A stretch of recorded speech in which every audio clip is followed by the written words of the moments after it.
हरे कृष्ण दंडवत प्रणाम। संसार यात्रा भलिউম नम्बर 21। जीवने यदि शांति चाओ लवणेर व्यवहार मेने नाओ। आबार जीवने यदि शांति चाओ लवणेर व्यवहार मेने नाओ। दृष्टान्तटा केन दिচ্ছি मन दिए शुनबेन। जेमन आपनि যতই সুন্দরভাবে सब्जीते घी बाटार माखन काजू किशमिश पेस्ता যাই দেন না কেন, যদি লবণ না দেন না ওর কোনো টেস্ট পাবেন না। ঠিক সেরকম আর যখন আপনি লবণ দেবেন সব জিনিসের টেস্ট আপনি পাবেন।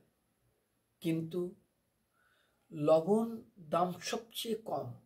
যত রকম মশলা আমরা সবজিতে দিই, বাটার দেন যাই দেন, কিন্তু লবণের পরিমাণটা মনে রাখবেন।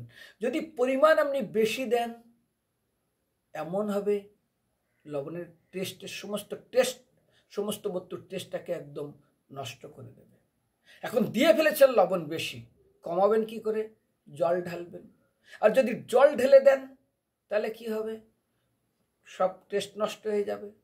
সেই জন্য লবণ বরঞ্চ কম দেন। যখন খেতে বসবেন না, যদি লবণ কম পড়ে দিয়ে খান, টেস্ট নষ্ট হবে না। তো সেই জন্য মানে জীবনের যদি শান্তি চাও লবণের ব্যবহার মেনে নাও। আজ আপনি ক্ষুধার্ত, তাই বলে কি একবার 10 দিনে খাবার খেতে পারবেন?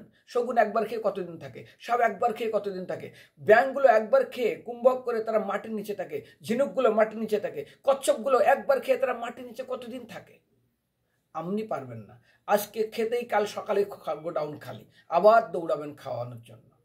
এই পৃথিবীতে দেখবেন যত রকম প্রাণী আছে, যদি তারা অসুস্থ হয় তার প্রমাণ হলো গরু বলুন, ছাগল বলুন, ভেড়া বলুন, যেই প্রাণী বলুন, তারা প্রথমে খাওয়ার ছেড়ে দেয়। প্রথমে তাদের নিতে তারা প্রথমে যতই সুস্বাদু খাবার তোমরা মুখে দেবেই না। আর মানুষ হাইবেটিস, diabetes, sugar, cholesterol, uric acid, দুনিয়ার কত কি সব আছে, খাওয়া ছাড়বে না। ব্যাস, একজন কবি বলছেন, ভাই জন্ম বারবার পাওয়া যাবে কিন্তু খাওয়ার জীবনে বারবার পাওয়া যাবে না। পুনরপি জননম পুনর্মরণম, পরবার জন্মগ্রহণ করতে হবে বারবার মতো, কিন্তু খাবার পর না। যদি বাঁচতে হয় খেয়েই মর। ব্যাস, ঋণং পিবত গীতং পিবত যাবজ্জীবের সুখত জীবেত, এই সমস্ত ফিলোসফি তাদের চলে। কিন্তু এখানে লবণের ব্যবহার মানে কি বোঝানো হয়েছে? ভাইরে, আপনার যতটুকু প্রয়োজন জীবনে ততটুকু ব্যবহার করুন। সবজিতে যতটুকু দরকার ততটুকু দেন, এমনকি কম দেন। আমি এটাকে একটা দৃষ্টান্ত দিই না। একসময় এক ব্যক্তি শ্বশুর বাড়ি যাচ্ছে, তো শ্বশুর বাড়ি যাওয়ার সময় তার জুতো নেই, তা কারো একটা বন্ধুর জুতো ধার করে গেল। পরের বার যখন শ্বশুর বাড়ি যাচ্ছে তো সে একটা সাইকেলে গেছে, ওটাও কারো একটা ধার করে গেছে। তারপরে যখন শ্বশুর বাড়িতে গেছে কি করবে? যখন জুতার থেকে সাইকেলে গেছে সবাই সম্মান করেছে, কারণ আগের গ্রামে না কোনো মোটরসাইকেল ছিল না কোনো টিভি ছিল। কারোর বাড়িতে টিভি এবং মোটরসাইকেল যদি থাকতো খুব ধনী মনে হতো, এমনকি রেডিও যদি থাকতো ও তো দূরের কথা। এইবারে যখন গেছে কারো একটা মোটরসাইকেল নিয়ে শ্বশুর বাড়ি গেছে, আরে কি যত্ন বেড়ে গেছে, ওটা আবার ধার করা, কিন্তু কেউ জানে না। এরপরে এবার ব্যাটারি মারুতি নিয়ে চলে গেছে। আরে বাবা জামাই সারা জীবনের নিয়ে যাবে কামাই, ওরে বাবা কি যত্ন সেই জামাইয়ের। এরপরে কি ওই ব্যক্তিটা সাইকেল নিয়ে যাবে এই বাড়িতে? সম্ভব? বলুন তো, যাবে না। ঠিক তদ্রূপ আপনার জীবনে আপনার চাহিদা যতটুকু প্রয়োজন ততটুকু ব্যবহার করুন। যতটুকু পেটে ধরে ততটুকু খান। কালকের খাবার আজকে খেয়ে নিতে পারবেন না, আর যদি বেশি খান কষ্ট আপনারই হবে। ঠিক জীবনযাত্রার মান যতটুকু প্রয়োজন ততটুকু লাগুন, লবণ যতটুকু দরকার ততটুকু দিন। বেশি হাইপার করতে যাবেন নিচে নামতে পারবেন না। ভাই সিঁড়ি দিয়ে গাছে উঠিয়ে দেবে, সিঁড়ি নামিয়ে দেবে, নামতে পারবেন না, পড়লে হাত পা ভাঙবে। সেই জন্য ভক্তদের কাছে নিবেদন, সবার কাছে নিবেদন, ভাই মনে রাখবেন জীবনে যদি শান্তি চান লবণের ব্যবহার মানে এটাই হলো শান্তি, নইলে কিন্তু শান্তি পাবেন না। আর এই শান্তিকে কেন্দ্র করে আমি খুব সুন্দর কয়েকটা দৃষ্টান্ত দিই। যাই হোক, তো আপনাদের কাছে নিবেদন, আমাদের জীবনে যারা ভক্ত হতে এসছেন, যদি ভক্ত হতে চান 3টা জিনিস মনে রাখবেন। শ্রীমদ্ ভাগবতমে 3য় স্কন্ধে সেখানে বর্ণনা করা হয়েছে। কি বলছেন? সন্তুষ্ট যেন কেন বা, অর্থাৎ দয়া সর্ব জীবেষু সন্তুষ্ট যেন কেন বা, সর্ব ইন্দ্রিয়ম সংযম তুষন্তি চ জনার্দন। সমস্ত জীবের প্রতি দয়া, যেটা পাওয়া যায় সেটাই সন্তুষ্ট।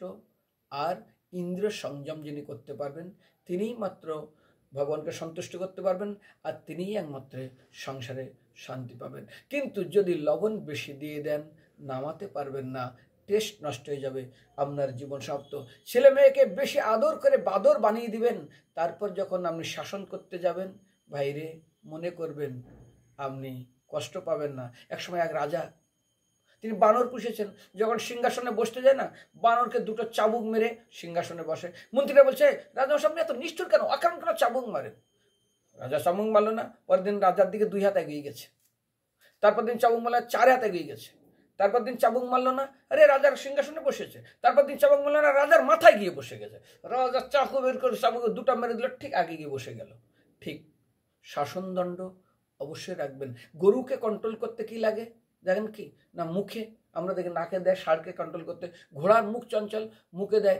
ঠিক হাতিকে কন্ট্রোল করতে গেলে অঙ্কুশ লাগে, কানে দেয়। ঠিক আজ যদি আপনার জীবনের মান মর্যাদা অনেক বাড়িয়ে দেন, তাহলে কিন্তু আপনি জীবনের শান্তি পাবেন না।